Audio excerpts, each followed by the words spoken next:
From the very beginning of my life, I held the conviction that I was meant to become Liam's wife.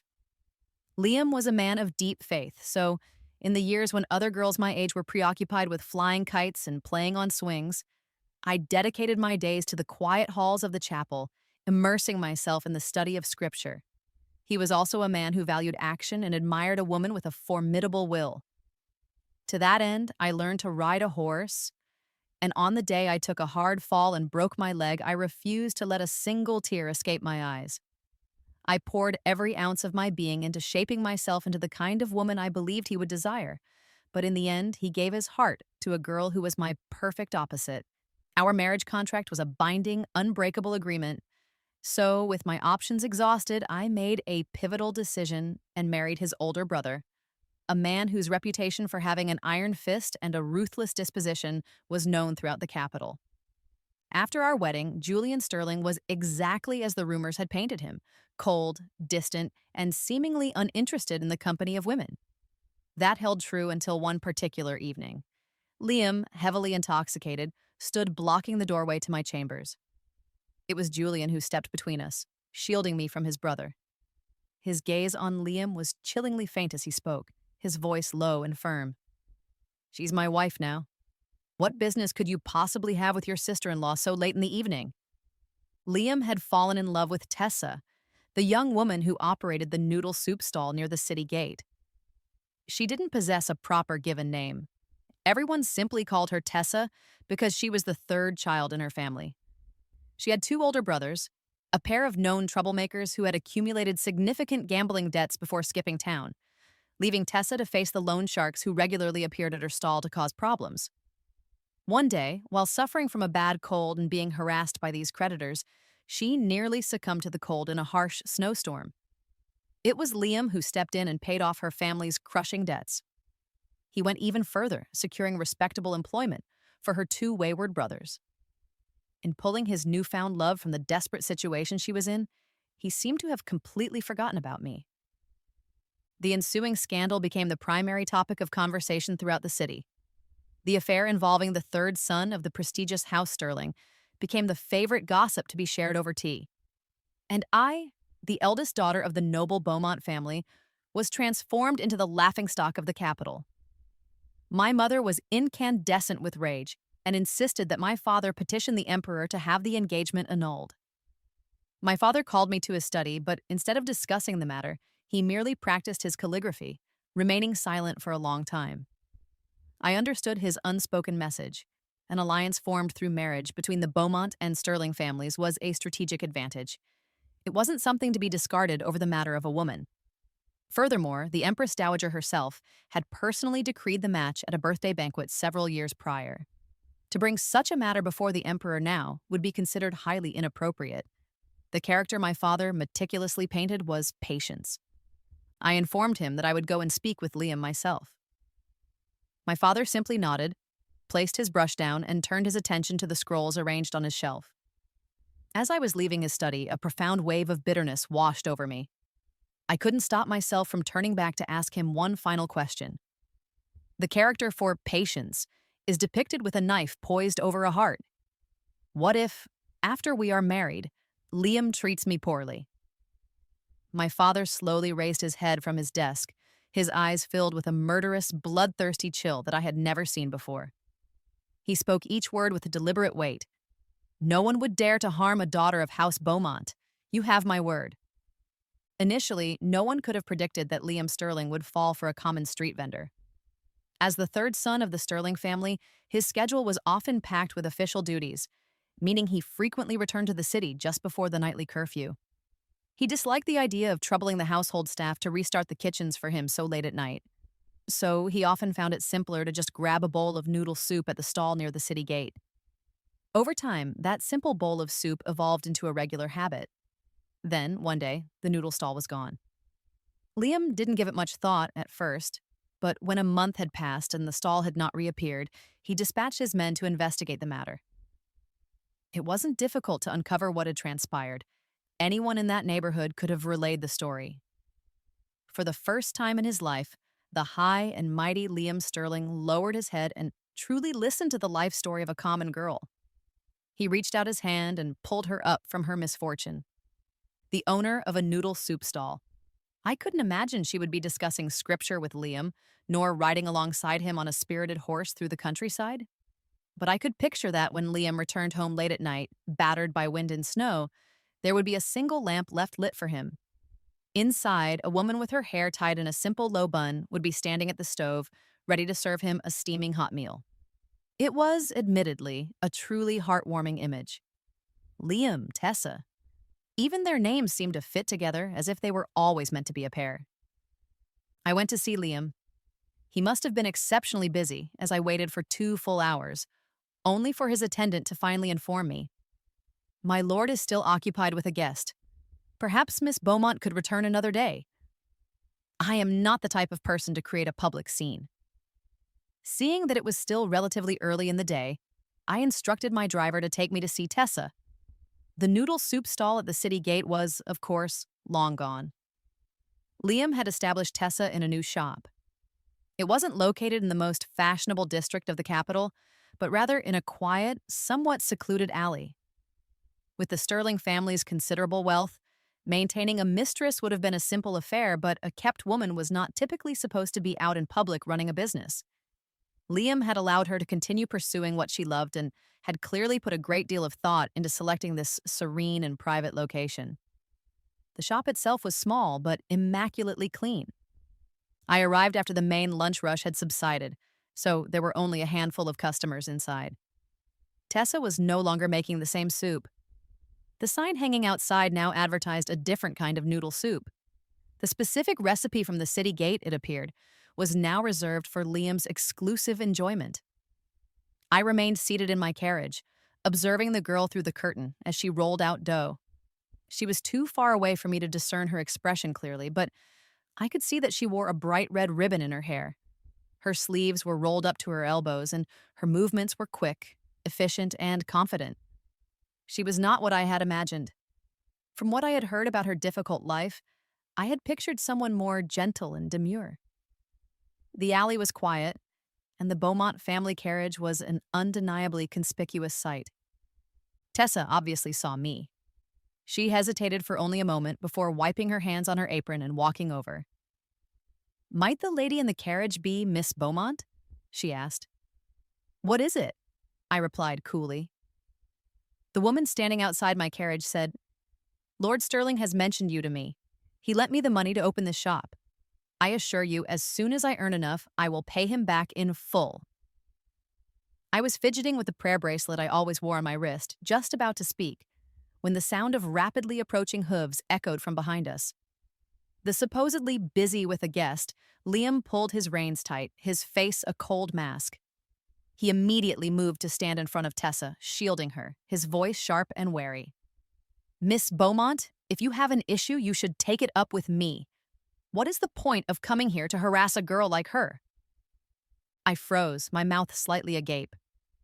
After a long moment, I turned to my driver and asked, "Was I harassing her?" The driver replied with conviction, "Of course not, milady. You haven't spoken a single cross word since we arrived." I turned my gaze to the girl with the rolled-up sleeves. "Was I harassing you?" She seemed frightened and clutched at Liam's sleeve. "My lord, what are you doing? You've completely misunderstood Miss Beaumont." Liam's face paled, a flicker of shame flashing in his eyes. I knew what he was worried about. The Beaumont family was powerful. I could have had Tessa beaten in the street, and no one would have dared to investigate.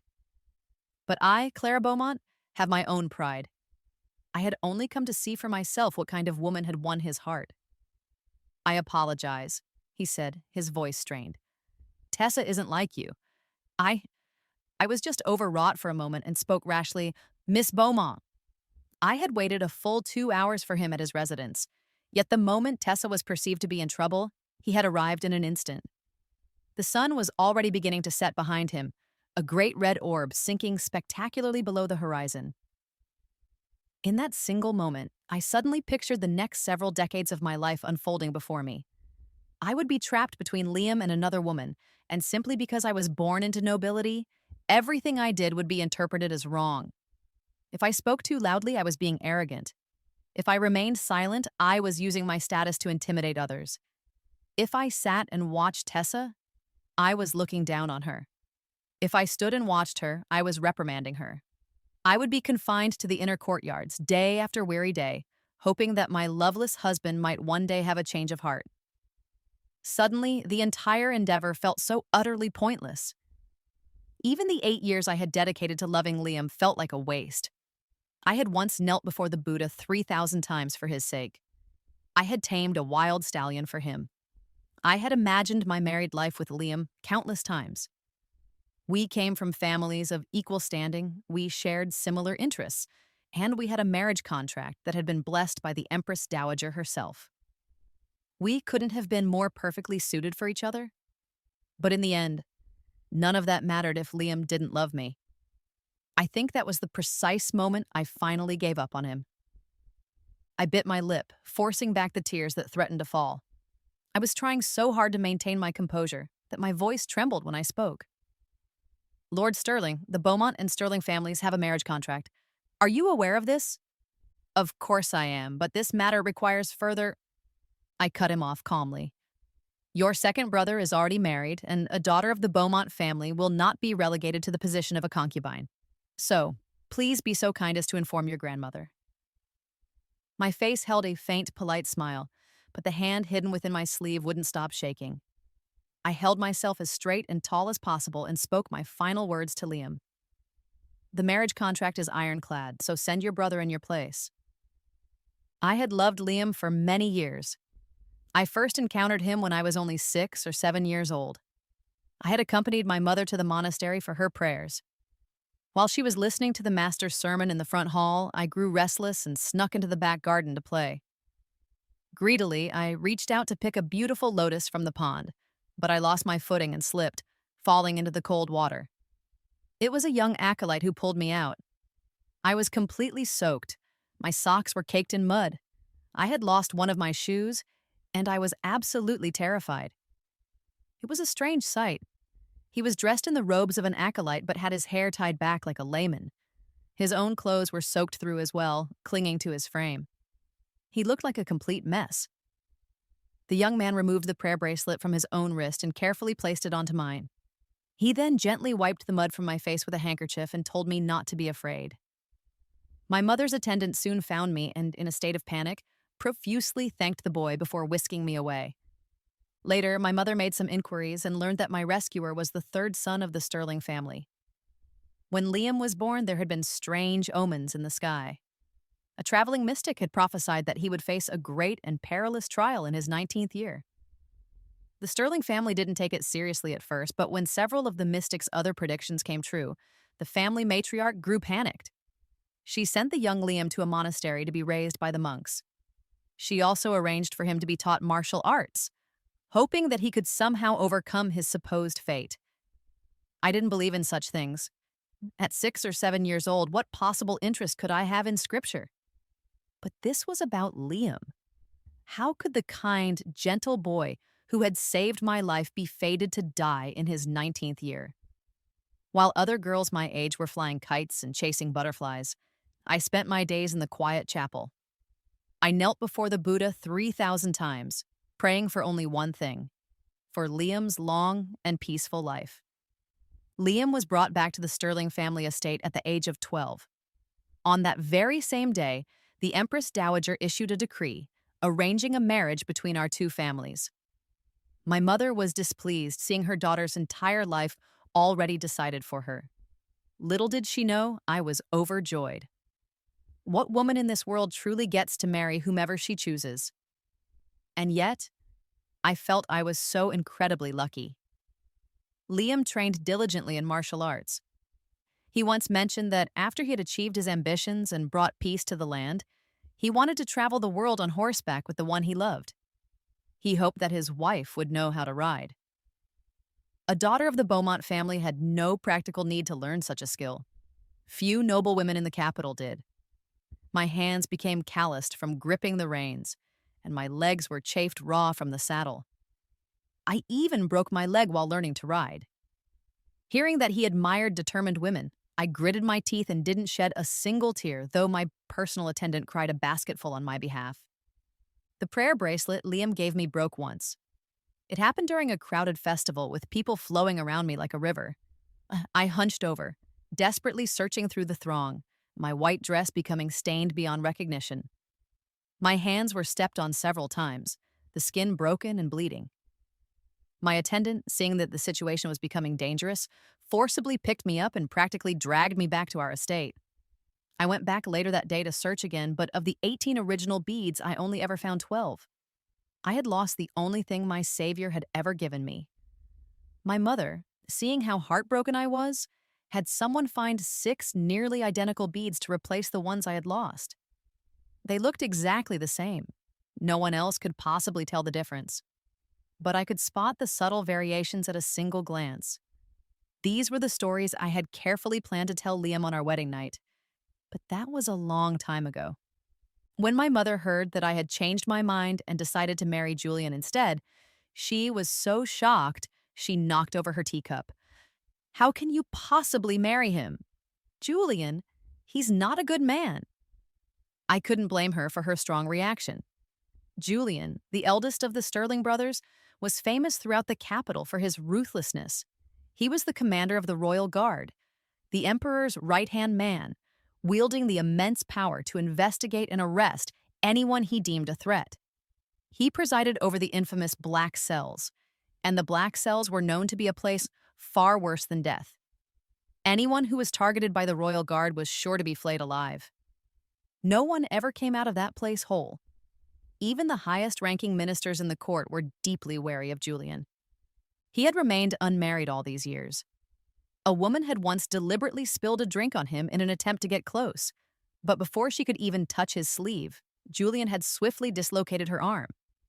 No one in the capital had ever seen him give a girl a second glance, nor did he ever frequent houses of pleasure. Rumor had it that Julian wasn't interested in women at all. What's more, though Julian was the eldest son, he was illegitimate. He was 10 years my senior. While I was still learning my letters, he was already arresting people all over the city. That's why, when the engagement was first arranged between our families, no one had ever even considered him as a possibility. My mother set aside her worries and stared directly into my eyes. Clara, tell me the truth. Did that Liam say something to you? I've seen everything you've done for him over these past years. If he has done something to hurt you, I will never forgive him. I took her hand in mine. Liam didn't say anything. I just saw things clearly for myself. It's true he saved my life, but we were not fated to be together. His heart isn't with me. If I force the marriage, we will only grow more distant from each other. Besides, I turned to look at my father. Marrying Julian is of great benefit to our family. Perhaps my gaze was too resolute. After a long, heavy silence, my father slowly asked, "You've decided?" "I have, and I won't change my mind." I had thought the matter would drag on for some time, but then the Empress Dowager fell gravely ill. In an effort to lift her spirits, the Emperor remembered the happy union she had arranged so many years ago. After court one day, he brought up the matter with my father and the Sterling family patriarch. Half a month later, the Sterling family delivered the betrothal gifts to my home. The gifts were incredibly lavish, a full 64 palanquins worth. They filled the entire front hall, and some even had to be carried into the back courtyard for lack of space. The maids in my courtyard were beaming with excitement. "The highest honor of 64 palanquins, milady. The master is truly devoted to you." I looked at all the vibrant red filling my rooms and knew the truth. Julian and I barely knew each other. This was merely a royal command, a marriage that had to be performed with all the appropriate ceremony and grandeur. I was just a little curious as to what Liam had ultimately said to his older brother to make this happen. The wedding was set for 3 months later. I never saw Liam again during that time. I heard that Tessa's 2 brothers, unable to control their base urges, had started gambling again. They shamelessly threw Liam's name around, and the casinos didn't dare refuse them credit. They simply delivered the IOUs, quite publicly, into the mouths of the stone lions that guarded the entrance to the Sterling family estate. I don't know how that particular mess was eventually resolved, only that Tessa's noodle soup shop closed down. Liam found her a private villa to live in, complete with servants to wait on her hand and foot. As soon as I heard this, I knew it was a bad idea. I had only met Tessa once, and the very first thing she did was bring up the matter of the shop's rent.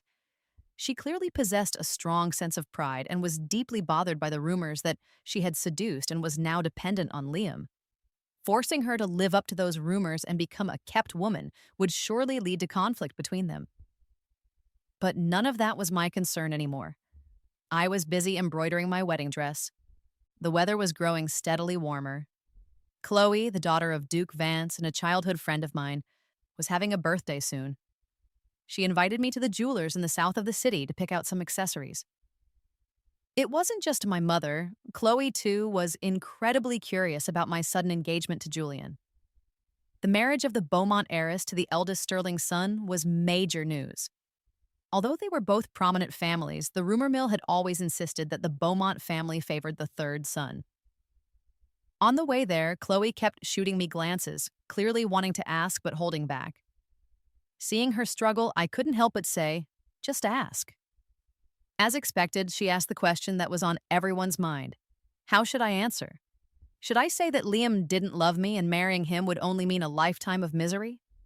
Or that Julian held more power in the court and marrying him was a more strategic move for my family? After a moment's thought, I told a lie. To be honest, I've admired Julian for a long time. Just then, a troop of the Royal Guard galloped past our carriage. The man at the front rode a magnificent black stallion, his uniform embroidered with the silver flying fish emblem, a gleaming service blade hanging at his waist. His face was cold and impassive, his expression remote. It was him. The words died in my throat and my heart skipped a beat. Chloe didn't seem to have gotten a clear look at the rider. The dust kicked up by the horses made her cough, and she grumbled under her breath. Just our luck running into those grim reapers. I wonder whose house they're off to raid now. A moment later, she remembered our topic of conversation and stared at me with wide eyes. You've admired Julian for a long time? How come I never knew? When did this happen? I stared up at the sky, my mind blank as I spun a tale. At the Queen's Harvest Ball last year. Huh? Was Julian there? I thought he never attended things like that. I confirmed dryly. He was, you just forgot. In early April, I married Julian. The wedding was a magnificent spectacle. It would be a lie to say that I had no regrets. After all, I had dreamed of this very day for years. As my mother combed my hair, I felt a momentary daze, wondering if there was another world out there. A world without Tessa. A world where Liam and I grew old together. The firecrackers were deafening, the air thick with smoke and the roar of the excited crowd. As I was about to step into the bridal sedan, I misjudged the step and kicked the doorpost, nearly falling. A hand shot out from the side and steadied me. I glanced over, but through the thick red veil, I could only see a blurry silhouette. I thanked him in a low voice, but it was so noisy, I don't know if he even heard me. Julian was illegitimate, and his birth mother had passed away. As the eldest of the brothers and holding a high position in the court, he had moved out of the main Sterling estate long ago and lived in his own private villa. But since it was a wedding, we had to return to the main family home to meet the relatives and serve tea to the Sterling family patriarch. The veil was lifted with a ceremonial rod. I first saw a pair of thin lips, then a strong, straight nose. I raised my eyes and finally met Julian's gaze. I had actually seen him many times before, but usually he was in a hurry, his blade at his waist, and I would only catch a fleeting glimpse. This was the first time I had ever seen him up close. Liam was cool and detached, but this man, Julian, though he bore a slight resemblance to his brother, had much sharper, more intense features. It was probably a result of his years as a royal guard, a life steeped in blood and authority. The crowd was getting rowdy. I blushed and gave Julian a shy, tentative smile. He seemed taken aback for a moment, then slowly returned the smile, and the harshness in his features seemed to melt away. The wedding was a grand affair with many important guests in attendance. I heard someone gasp, murmuring about the bride's striking beauty. As the eldest daughter of House Beaumont, Raised in the lap of luxury, my bearing and grace were a match for any princess in the capital. On my wedding day, of course, I should be at my most radiant. Julian led me around, introducing me to the Sterling family members one by one. I followed half a step behind him, always within his reach. For the first time in a long while, I saw Liam. The third Sterling son, even in a crowded room, was a figure of refined elegance, instantly recognizable. The chattering crowd around us fell noticeably silent for a moment. The story of Liam and me was a whispered rumor throughout the capital, and everyone was watching me, expecting me to lose my composure.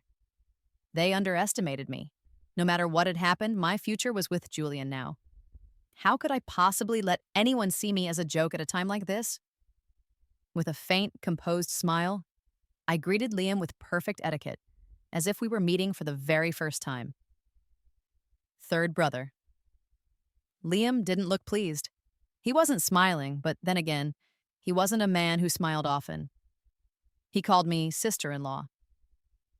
At some point during the exchange, Julian had taken my hand. I squeezed his back, a little harder than necessary. And just like that, Liam and I were nothing to each other anymore. My married life with Julian was quiet. He was constantly busy with his duties and was rarely home. He left the entire management of the household to me.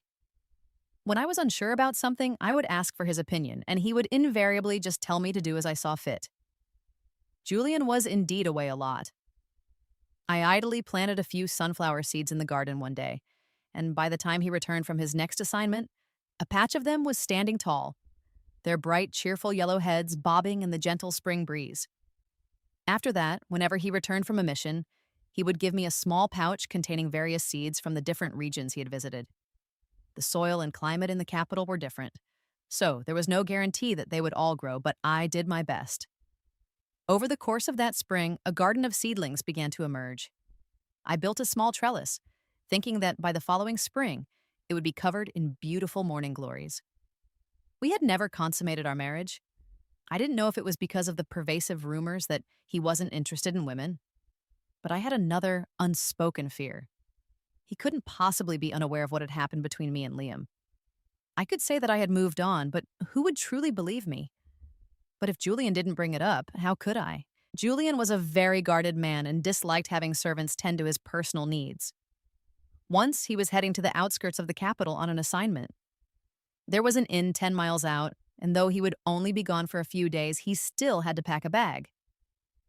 I stood by watching him pack his clothes. I couldn't resist. I found an umbrella and tucked it into his bag. "Take this," I said.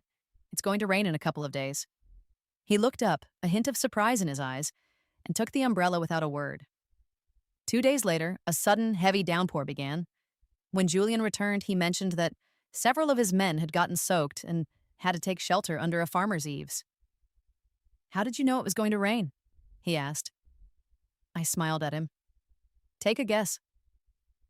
Julian looked at me, a hint of genuine inquiry in his eyes. That night, as I was bathing, the water in the tub was extremely hot. I called for a maid to add some cool water. Julian's silhouette appeared behind the screen. "You have an old injury. You should use hot water to drive out the cold." I had never had a man present while I bathed. I was so startled I sank deep into the water. It was far too hot. I sucked in a sharp breath but couldn't bring myself to stand up right away. In the chaos, I thought I heard Julian chuckle softly. When I looked up again, the space behind the screen was empty. He was gone. After that, my bathwater was always hot to the touch every night, though never as scalding as that first time. At the end of September, Julian was seriously injured. He was carried back by his men. The old imperial physician came and said that if the wound had been 2 inches deeper, it would have pierced his lung. Lord Sterling was lucky to be alive. The smell of blood in the room was overwhelming, so I brought in 2 pots of jasmine and placed them by the window. Fearing that he would develop a fever in the night, I stayed by his side all night long. When Julian woke up again, the room was filled with the clean, calming scent of jasmine.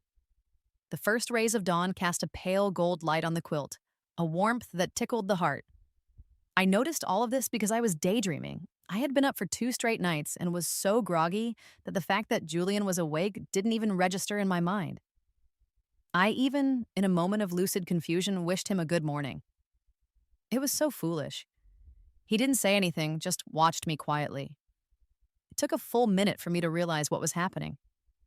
I scrambled to pour him some water and asked him how he felt. Julian said my name. Clara, you look exhausted. The physician said Julian needed to rest. He was not to get out of bed or get agitated until the wound had fully healed. He probably hadn't had such a long break in years. His men didn't dare bother him, only bringing him the most urgent reports each day. A few thin pages that he could finish reading in moments. During his idle time, he would lean back against the pillows and watch me manage the household accounts. One day, he must have been particularly bored. In between sips of tea, he asked me, "When you broke your leg, what did you do while you were bedridden?" I thought for a moment and replied, "I studied scripture." Julian shifted slightly. "Recite some for me then." I recited a short passage from the Sutra of Guan Yin. When I finished, Julian asked, "Do you enjoy studying scripture?" I answered truthfully, "No, I've always found it tedious. It just became a habit over the years." Since we were on the topic, I decided to finally bring up Liam. Life goes on, one day at a time. I was going to spend the rest of my life with Julian, and I didn't want this to be a wedge between us. For the first time, I spoke to him about his third brother. Learning to ride, studying scripture, searching for the lost beads, all the things Liam never knew. I ended up telling Julian. He listened quietly as his wife talked about another man, his expression completely focused. I said to Julian, honestly, when I first found out about him and Tessa, I was bitter. Why? I had spent all those years trying so hard to become the woman he'd want, only for him to not love me at all. Later, I came to understand. From Liam's perspective, why should he have to love me just because of what I did? All those years, studying scripture calmed my spirit, and learning to ride gave me the freedom to travel, even though I did it all for him, in the end. They were skills that became a part of me. In a way, I should probably thank him. When I was young and foolish, I mistook the gratitude of being saved for love. Now that I think about it, Liam is a good person. He would have saved anyone who fell into that pond. It had nothing to do with whether I was a man or a woman, beautiful or plain. What I fell in love with probably wasn't even Liam, but the time I invested in chasing him. All those wasted years. It was all my own doing. By the end of my confession, there were tears in my eyes, but also a profound sense of release from finally saying it all. Julian beckoned me over. He gently tucked a stray strand of my hair behind my ear and whispered, "When I'm better, shall we go riding? I have 2 young colts, twins. By the time I'm healed, they'll be grown. I'll have someone bring them for you to see tomorrow." I looked at him in surprise. Julian turned away, a little self-conscious, and cleared his throat with a clenched fist. It dawned on me. "Oh, is your wound hurting? I'll go check if the medicine is ready." As I walked down the corridor, I saw 2 scrolls of calligraphy and a ginseng root sitting on a corner table. I called over the servant on duty, who looked startled. "What? Didn't the third master bring them in?"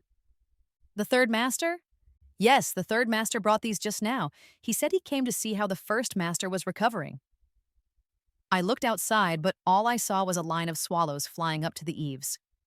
There was no sign of Liam, and Tessa's 2 brothers were dead. They were found in a wasteland outside the gates of Jinling, their bodies hacked to pieces. After the incident with the stone lions, the Sterling family matriarch had ordered the 2 of them to get out of the capital and stop disgracing the family name. Liam had arranged for them to go to Jinling. The family had no influence there, so Liam asked a friend to find them jobs, hoping that without the family to lean on, they might finally change their ways. But it was a vain hope. Once in Jinling, the Kui brothers became even worse, frequenting casinos and brothels. Liam's friend, hounded by their creditors, had written to him several times, his patience long exhausted. Chloe had a distant uncle who was an official in Jinling, so she got the news early. At the end of her letter, she asked, "What do you think Tessa will do when she finds out?" If I were Liam, I would have kept it a closely guarded secret.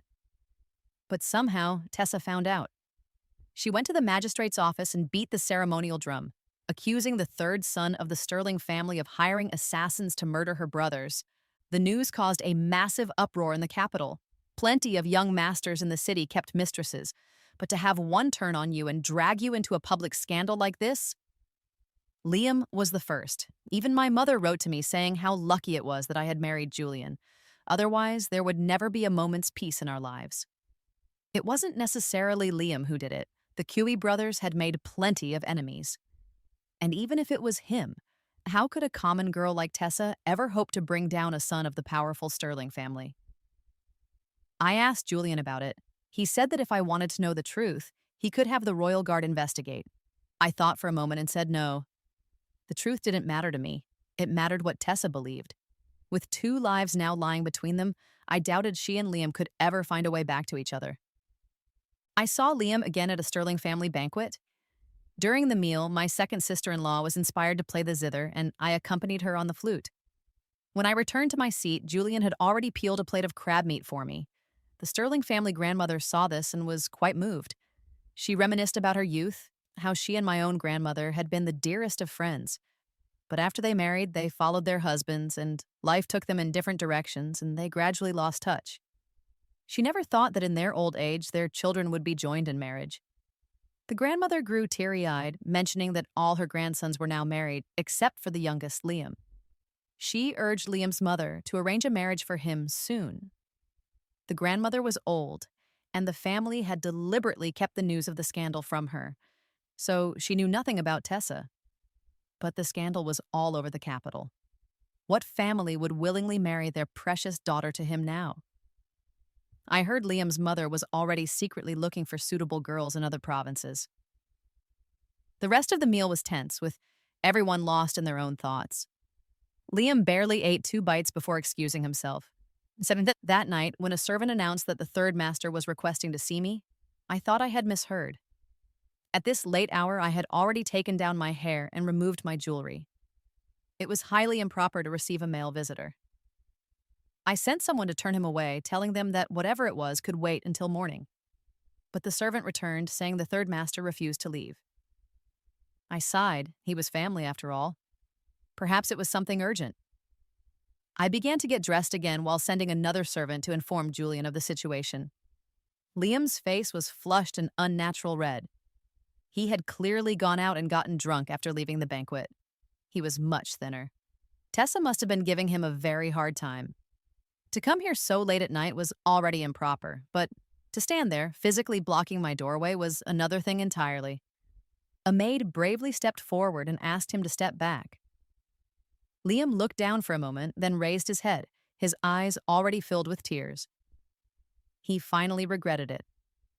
He stammered, "Tessa and I was only taking pity on her loneliness."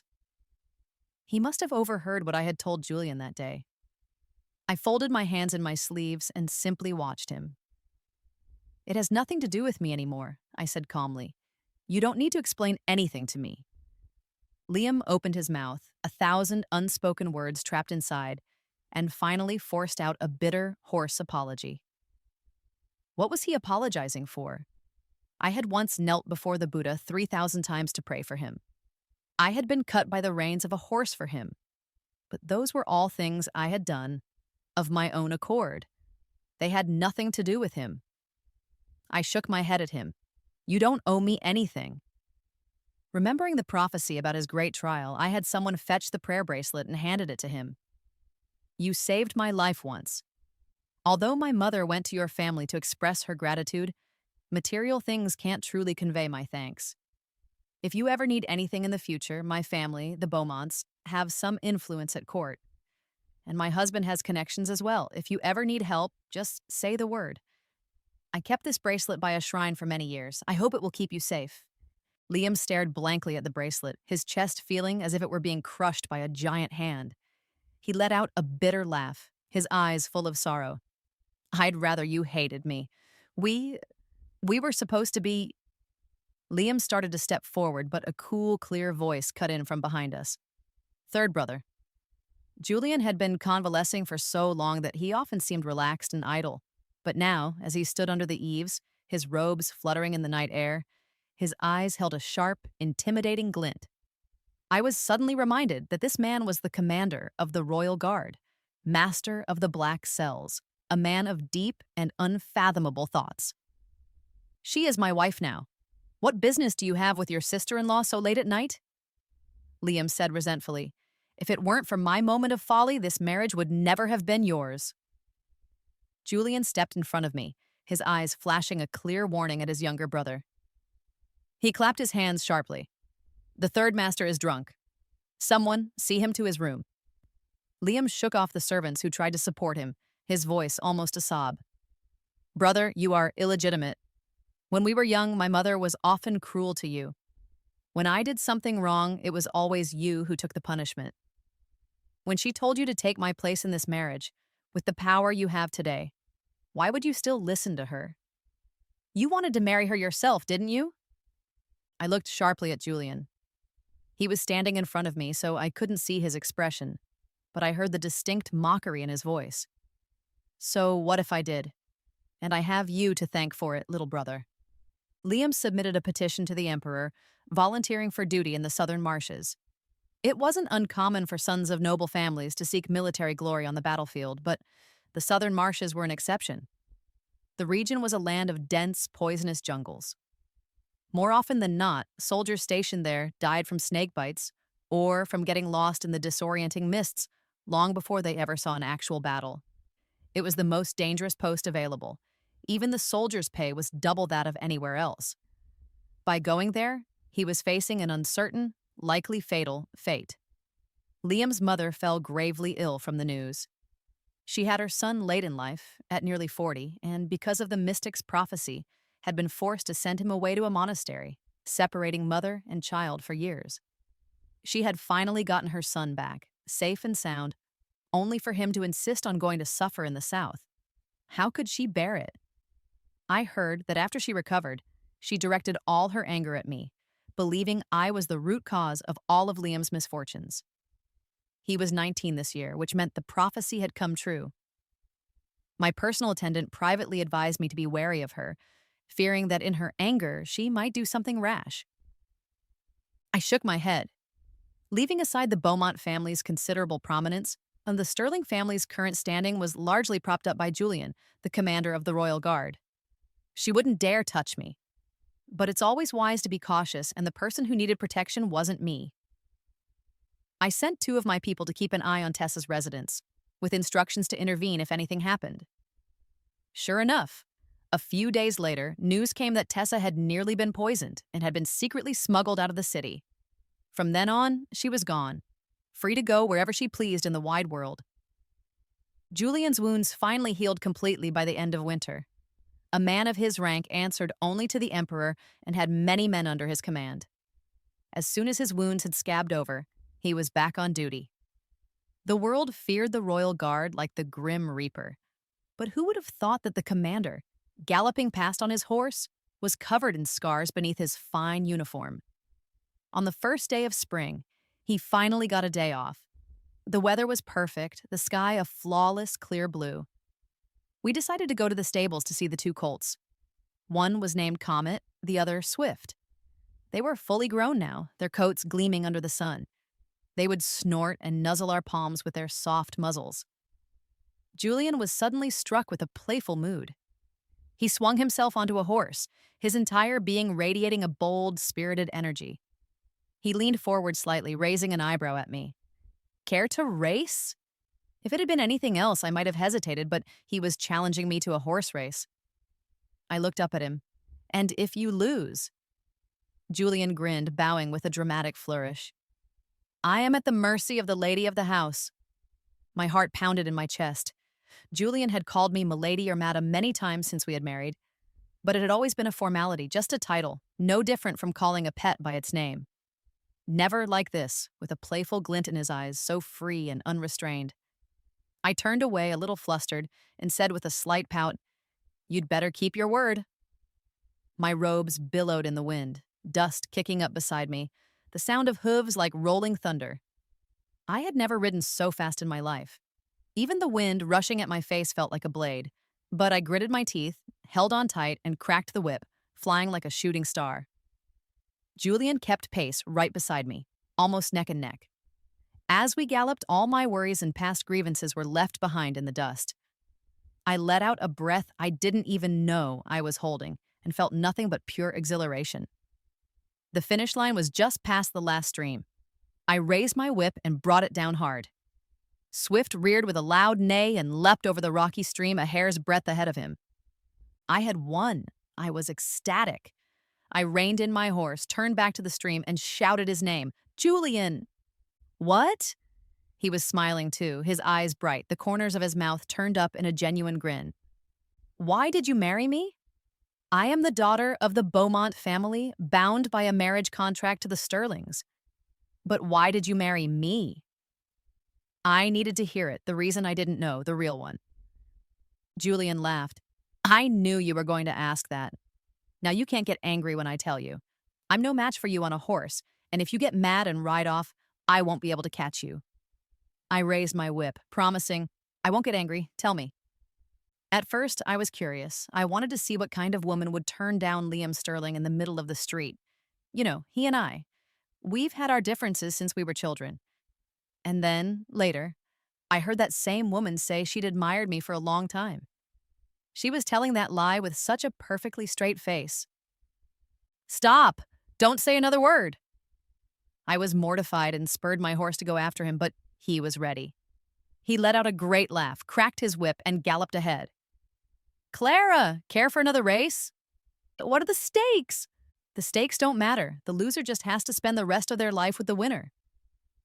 The sun was brilliant, the air filled with the scent of fresh grass, the stream reflecting the sparkling light. There he was, sitting tall on his horse, a smile playing on his lips. My heart stirred. I spurred my horse and chased after him. You're on. Who's afraid of you? Liam's epilogue. Liam returned to the capital 2 years later. By then, the talk of the town had moved on to newer, juicier gossip. No one mentioned his scandalous affair with Tessa anymore. He returned to his family home without incident. 2 years of hardship in the military had tanned his skin and given him a more mature, steady air. When he left, his mother had wept and screamed, declaring that if he walked out that door, he should never come back. Now that he had returned, a dusty traveler, she couldn't remember a single one of the cruel words she had said. He was back to take up a new post. The emperor had issued a decree appointing him deputy commander in charge of the capital's defenses. Liam had known that coming back meant he would see Clara, the woman who had almost been his wife. He had replayed the scenario in his mind many times on the long journey home. 2 years had passed. It was all in the past. When they met again, he would be graceful and composed. His mother had written to him that Clara was pregnant and due to give birth at the end of the year. But when he actually saw her through a screen, Liam couldn't help but clench his fists. Clara was pruning a dwarf pine tree, talking to Julian about the birthday gift she had already prepared for the Empress Dowager. She reminded him to socialize more with his colleagues as the new year approached. It was the kind of advice an intimate, loving wife would give her husband. Julian was pretending to listen, but his attention was entirely on Clara. He watched the shears in her hand, terrified she might accidentally cut herself. When Clara saw that Julian wasn't paying attention, she stamped her foot and let out a little Julian immediately snapped to attention and started coaxing her. For a moment, Liam was dazed. He had personally seen his brother gouge out a man's kneecaps in the black cells. Liam's presence was like a knife slashing through a beautiful, tranquil painting. The canvas tore and the dream was broken. When Clara saw him, she immediately dropped her girlish demeanor and resumed the composed, dignified air of a matriarch. She made small talk with him, greeting him with polite detachment. She was flawless, and Liam hated her for it. They had a history, didn't they? It wasn't a beautiful one, but they had been engaged. They had almost been married. That almost was a girl named Tessa. He heard she had gone to Jinling and opened another noodle soup stall at the city gate. He didn't dare ask if she was doing well. He had thought he could be her hero, but he hadn't been able to survive the mundane realities of life. There were always rumors that Tessa had seduced him. That was truly unfair. So many people ate at her stall. If she had wanted to seduce a rich man, she could have been married long ago. She wouldn't have waited until she was nearly freezing to death in a snowstorm. Liam had first fallen for her because of that fierce pride, and in the end, that same pride was his downfall. Once they had argued about her brothers. Tessa had insisted on going out to work again. For God's sake, what kind of wife or mistress whined day and night about wanting to open a business? His woman, out there sweeping floors and serving people? Was that appropriate? They were always fighting about things like that.